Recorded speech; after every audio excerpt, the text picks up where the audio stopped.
विजयभूमीशी संबंधित लाल बहादूर शास्त्री तर वीरभूमीशी संबंधित कोण? TET 2021ला हा प्रश्न आला होता. ऑप्शन आहेत महात्मा गांधीजी, राजीव गांधी, इंदिरा गांधी, पंडित जवाहरलाल नेहरू.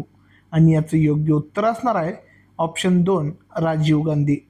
मित्रो, याचं स्पष्टीकरण पाहूया.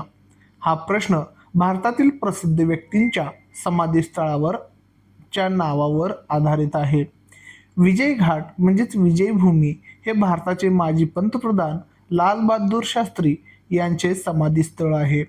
तर वीरभूमी हे भारताचे माजी पंतप्रधान राजीव गांधी यांचे समाधीस्थळ आहे.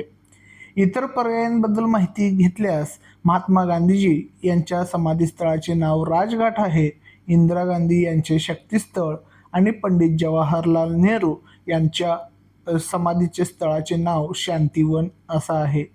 मित्र, असेच अपडेट मिळवण्यासाठी सबस्क्राईब किंवा फॉलो करायला विसरू नका.